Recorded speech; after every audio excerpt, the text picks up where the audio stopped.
On December 20th, Shadayla Johnson, just 23 years old, was killed in an act of violence that no one saw coming.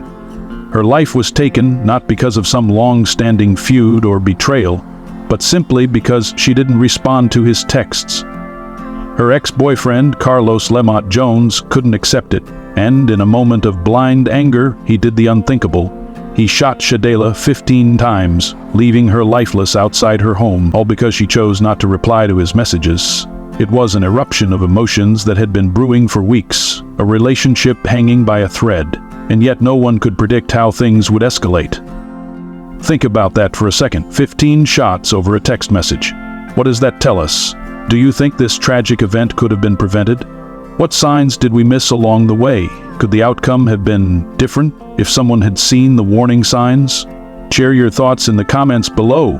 We need to talk about this. We need to understand what went wrong. Shadayla was a very kind soul.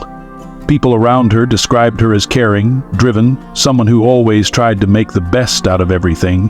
She had dreams just like anyone else. She wanted to make something of herself. She had her whole future ahead of her, but all of that was stolen in an instant. She wasn't perfect, like none of us are, but she was loved. Her family adored her, and she had a circle of friends who would do anything for her. She had a circle of friends who would do anything for her. They all believed in her, supported her, and watched as she tried to figure out life in her early 20s.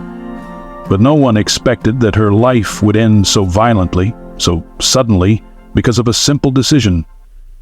A decision to stop responding to someone who thought they had a right to her attention. What Carlos didn't understand was that this wasn't just about him. It was about Shadayla choosing her own path, her own life outside of a toxic relationship, and that decision, as small as it may seem. Now, think about her family, especially her father. Imagine being a parent and getting that call. Imagine seeing your daughter lying there, lifeless, in a pool of blood, knowing you'll never get to hug her again, never hear her laugh, never see her grow. That is the reality her father faces now. Her father witnessing his daughter's murder, a murder that could have been prevented. That moment is now etched into his mind forever, and it's something no parent should ever have to go through. Shadayla's mother, her siblings, no one in her family can understand how this could have happened. One minute they were planning for the future, the next they were mourning the loss of someone who was supposed to have her whole life ahead of her. And for what? A text message? Now they're left to pick up the pieces. Her father's heart will never be the same, her family will never be the same, her friends will never be the same, and none of them will ever get the chance to say goodbye. Our hearts go out to Shadayla's family, to her friends, to everyone who loved her. This pain they're feeling right now is unimaginable. The void she's left behind can never be filled, and their lives have been forever altered by this senseless act of violence. No one should have to endure this. This is the harsh truth. Shadayla's life was taken not because of some grand plot, but because of a moment of misplaced anger, a lack of control. It was the result of a person who thought they had the right to take someone's life because they didn't get what they wanted. Shadayla Johnson grew up in Melbourne, Florida, a city known for its beaches and its peaceful neighborhoods. Melbourne is a place where people work hard and take pride in their community. It's not a place you'd expect to hear of a tragedy like this. It's a place where people dream, where families are supposed to be safe, and where young people like Shadayla start building their lives. Melbourne was home, and Shadayla thought it would always be the place where she would grow, build relationships, and eventually make her mark on the world. But that dream was shattered in the most violent way. The peace of Melbourne was broken that night, and it was never the same again for the people who loved her. Carlos Lemont Jones, the man who ended her life, wasn't from Melbourne. He was from Cocoa, Florida, a town that sits just a short drive away. Cocoa, like Melbourne, has its fair share of quiet neighborhoods. It's a place where crime can sometimes creep in and where people have to be extra cautious. But Carlos wasn't a product of Cocoa's rougher areas. His story was more complicated than that.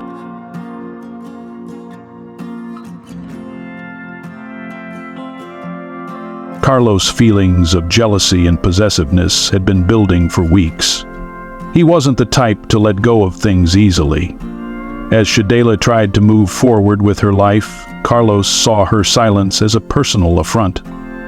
His mental state wasn't just about missing her, it was about feeling like he was losing control.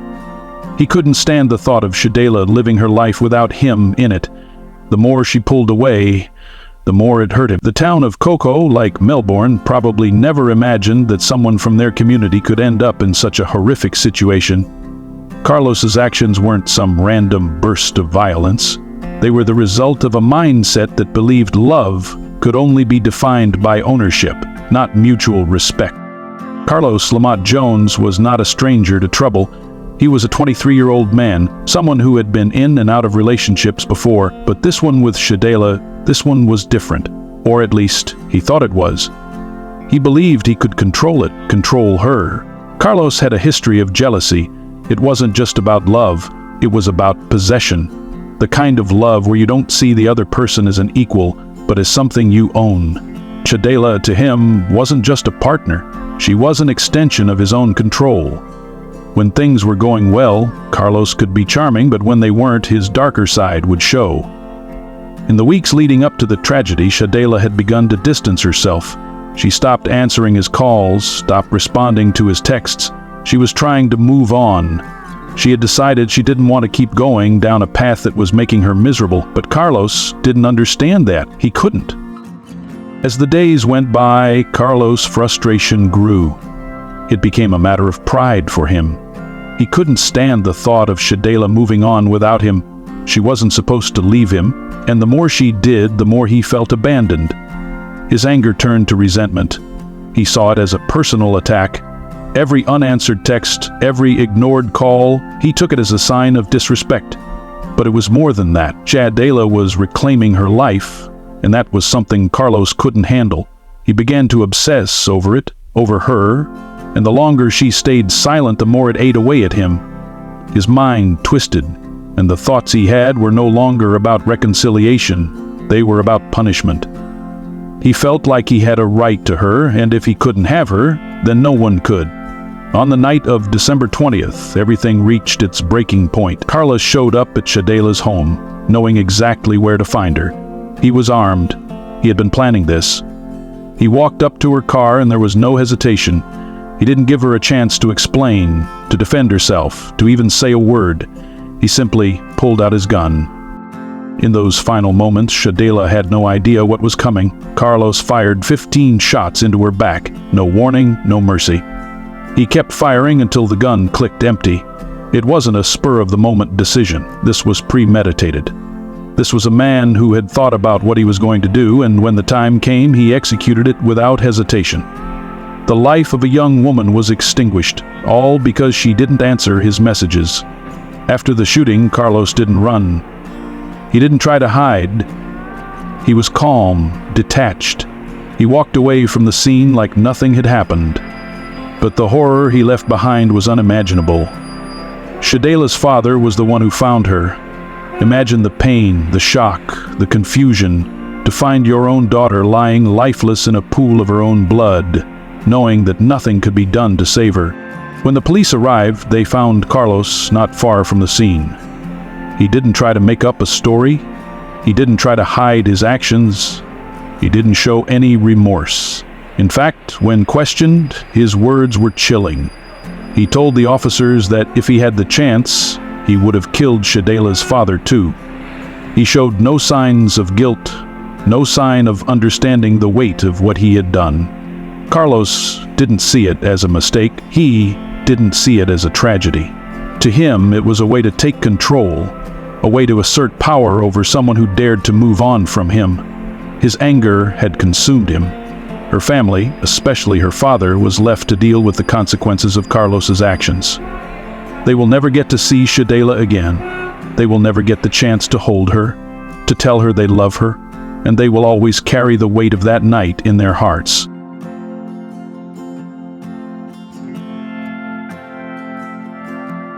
As the investigation into Shadela's murder unfolded, the police began to uncover things that weren't immediately apparent. At first, the evidence seemed straightforward. A man with a gun, a confrontation, a tragic end. But as they dug deeper, the story began to change. It wasn't long before investigators found something unsettling. A series of disturbing text messages between Carlos Lemon Jones and Shadela, messages that at first glance seemed innocent enough, but the more they looked, the more they began to unravel a different side of Carlos, one that had been simmering beneath the surface for months. One text in particular stood out. It was sent just days before the murder. Shadela had ignored one of his messages, and in response, Carlos wrote something that sent chills down the investigators' spines. He had threatened her, though it was disguised as a joke. "If you don't respond, I'll make you regret it." A message like this could easily be brushed off as an idle threat, but in the context of the mounting tension, it wasn't so simple. It was a red flag. A warning of just how far Carlos was willing to go if he didn't get what he wanted. But that wasn't all. Further investigation revealed even more. Carlos' obsession with Shadela had intensified as the days went by. He couldn't handle her rejection. Every ignored message, every unanswered call seemed to fuel his need to control her. The deeper they went into his history, the clearer it became that this wasn't the first time he'd exhibited possessive and controlling behavior. His past relationships had shown similar patterns, but it was Shadela who ultimately bore the brunt of his rage. What was even more troubling was the lack of remorse Carlos showed after the murder. He didn't run, he didn't try to hide, he didn't even seem surprised when the police arrested him. It was as if he had already come to terms with what he had done. When asked about his actions, he showed no sign of guilt. In fact, he even went so far as to tell the officers that he would have killed Shadela's father too if he had the chance. A statement like that wasn't just callous, it was chilling. But as the police worked to piece together the full truth, something felt off. There were gaps in the story, things they couldn't quite figure out. Why had he waited until that particular night? Why had he brought the gun? What had pushed him to finally snap after weeks of ignoring her and growing more frustrated? There were so many questions, so many pieces missing from the puzzle. It was as if Carlos had been waiting for the perfect moment.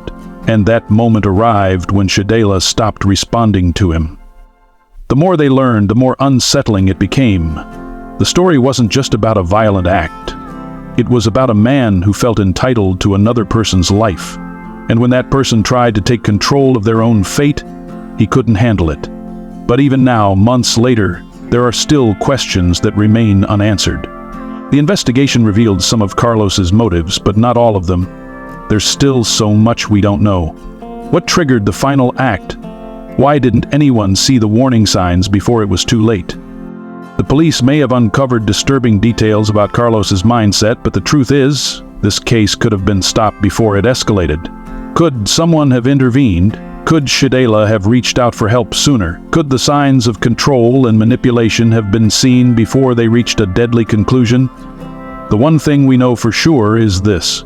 It's a story that will leave you questioning how easily things can go wrong when a person loses sight of what's right. This could have been prevented, but in the end it wasn't. The impact of Shadela's death was felt immediately, but it's something her family will carry with them forever. Her father, who found her lying lifeless outside her home, will never be the same. Imagine the heart-wrenching pain of a parent having to see their child taken from them in the most violent way. That pain doesn't go away. It doesn't fade with time. Every day, her father wakes up with the reminder that his daughter is gone, that she was taken by someone who should have never had that power over her. Her family is left in a state of grief that words can't truly capture. Her mother, her siblings, each of them lost not only a daughter and a sister, but a part of themselves. They will never get to see Shadela grow up, to achieve the dreams she had, to become the person they knew she could be. They're left with a hole in their hearts that will never be filled. And then there are her friends. They're left grappling with the fact that the person they loved, the person they shared their lives with, is gone. The shock of losing someone so suddenly, so violently, is something they will never fully recover from. They're left asking themselves, could we have done something? Could we have seen the signs? But the truth is, when someone is intent on controlling and hurting another person, it's nearly impossible to stop them, until it's too late. The ripple effect of Shadela's death spreads far beyond her immediate family and friends. Her loss has shaken the community. leaving people questioning how something so senseless could happen. How could someone's life be taken over something so small, an unanswered text message? How could someone become so consumed by anger and jealousy that they would go so far as to take a life? As much as the world is left reeling from the loss of Shadela, it's important to understand what led to this tragedy. The person responsible for her death, Carlos Lemont Jones, wasn't just someone who snapped in a moment of rage. This wasn't some random act of violence. What he did was the result of something much deeper, something much more troubling. Carlos didn't see Shadela as a person. He didn't see her as someone with her own thoughts, her own feelings, her own life. He saw her as an extension of himself, someone he could control. When she stopped responding to his texts, he didn't just see it as a woman exercising her independence. He saw it as a betrayal, an affront to his sense of ownership over her. And in his mind, that was unforgivable. When someone becomes obsessed with controlling another person, it's no longer about love. It's about ownership. And for Carlos, that feeling of ownership turned into something much more dangerous. The idea that he could own Shadela in every way consumed him. The more she pulled away, the more possessive he became. His inability to accept her rejection turned into a justification for violence. In his mind, he felt entitled to her. He thought he had the right to determine what she did, who she talked to, when she responded to him, and when she didn't meet his expectations, when she didn't respond the way he wanted her to. That's when everything changed for him. He didn't see it as a simple breakup. He didn't see it as her making a choice for herself. He saw it as an act of defiance, and in his mind, the only way to correct that was through force. Carlos's mental state wasn't just about anger. It wasn't just about jealousy. It was about control, the need to dominate someone else's life to validate his own. And that need for control, unchecked, led him to make the ultimate decision, taking her life. He couldn't see her as a person who had the right to choose her own path. To him, her rejection was an attack on him, and he responded with violence. This is the disturbing reality of possessive relationships. What starts as love can quickly morph into something much darker. When control and manipulation take over, it's no longer about care, it's about domination. And when someone is willing to go to extreme lengths to control another person, there's no telling how far they'll go. In Carlos' case, it ended with Shadela's death. Now her family, her friends, the entire community are left with the aftermath. The pain of losing someone so young, so full of promise, can never truly heal. They'll carry this with them for the rest of their lives.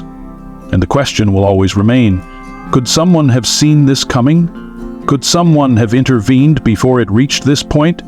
What happened to Shadela is a reminder of how dangerous it can be when control and jealousy are allowed to fester unchecked. It's a warning that we all need to be more aware of the signs, more willing to step in, more willing to stop the cycle of emotional manipulation before it turns deadly. After months of investigation, Carlos Lemont Jones's legal journey began. It wasn't just a story of a man being charged with murder. It was a story of a community searching for justice, for answers. As the case moved through the court system, it became clear that this wasn't going to be just another case of emotional rage. It wasn't going to be a simple story of a lover's quarrel gone wrong. No, this was about control, obsession, and the destruction that can happen when someone feels entitled to another person's life. Carlos faced the legal consequences of his actions. After his arrest, the evidence against him was overwhelming. His own words, the text messages, his lack of remorse. The trial was hard for Shadela's family, as they had to relive the horrific events of that night. But in the end, Carlos was convicted of second-degree murder. He was sentenced to life in prison, a life that would now be spent behind bars for the murder of a young woman who had so much left to give to the world. But here's the thing, no sentence, no time served, no verdict could bring Shadela back. Nothing could undo the damage that had been done. Nothing could fix the hole left in her family's hearts. During the trial, Carlos's behavior in court shocked many. He showed no remorse, no emotion. His defense was cold and calculated. He never acknowledged the pain he had caused, never apologized for what he had done. It was as if he saw the trial as just another step in the process, another obstacle to overcome. Even after everything was said and done, he never truly seemed to grasp the magnitude of what he had done. The question now isn't about his conviction, because that was inevitable. The real question is, was this tragedy really inevitable? Could someone have seen the warning signs sooner? Could Shadela have found a way to escape before it reached that point? Was there something more that could have been done to prevent this from happening? Carlo's actions were calculated, but they were also driven by something deeper. Something that wasn't always visible to the people around him. His behavior didn't just happen overnight. It was the result of a buildup of emotional instability, possessiveness, and control. His inability to handle rejection led to a violent act that stole a young life. And now we're left to wonder, could this have been prevented? Shadela's death didn't just change her family's lives. It changed the way we think about relationships, control, and the dangers that lie beneath the surface of what might appear to be a simple breakup. But was it really that simple? Was there more we missed, more we could have done to stop it? Carlos Lamont Jones may be behind bars, but the questions remain. The grief will never fade for Shadela's family, and the impact of this tragedy will resonate for years to come. The loss of Shadela is a stark reminder that sometimes the warning signs are there. Sometimes people cry out for help without ever saying a word, and sometimes those cries go unheard until it's too late. As we reflect on this case, the one thing we can't ignore is the devastating reality that, in some relationships, the line between love and control can be dangerously thin. And once that line is crossed, there's no turning back. Her family now faces a future without her. They'll never get to see their daughter become the woman she was meant to be. They'll never hear her laugh, see her walk down the aisle, or watch her accomplish the goals she worked so hard for. Shadela's death has left a void that will never be filled. Her mother, her father, her siblings, they are left with the pain of losing someone who meant everything to them, and no amount of justice, no trial or sentence will ever bring her back. The grief her family feels now is something most of us can never fully understand. The pain of losing a loved one is something that lingers. It doesn't go away. It stays with you long after the funeral, long after the trial. It becomes a part of who you are, a part of your life that you can never escape. We offer our deepest condolences to Shadela's family. Our hearts go out to them. We can't begin to imagine the depth of their sorrow, but we know they'll carry this loss with them for the rest of their lives. Their world has been forever changed by this tragedy, and no amount of time or legal justice will heal the wounds that have been left behind. Shadela's family will continue to face a future without her, and that is something no one should have to endure. As we reflect on this case, we are reminded that sometimes the smallest of actions, like ignoring a message or pulling away from a toxic relationship, can have the most dangerous consequences. When control takes over, when love turns to possessiveness, the results can be devastating. Shadela's death is a stark reminder of just how fragile life is, and how important it is to recognize the warning signs in our relationships before it's too late. What do you think of this case? Could it have been avoided? Was there something more that could have been done to stop Carlos from taking Shadela's life? Let us know your thoughts in the comments below. Have you or someone you know ever experienced anything similar? Share your experiences, because these are the kinds of conversations we need to have. We need to learn from what happened, and we need to do better. Thank you for watching. If you want more in-depth true crime stories like this, don't forget to hit the subscribe button and stay tuned. Share this video with others who might need to hear this story, because sometimes awareness is the first step toward change. Let's keep these conversations going, and let's make sure stories like Shadela's are never forgotten.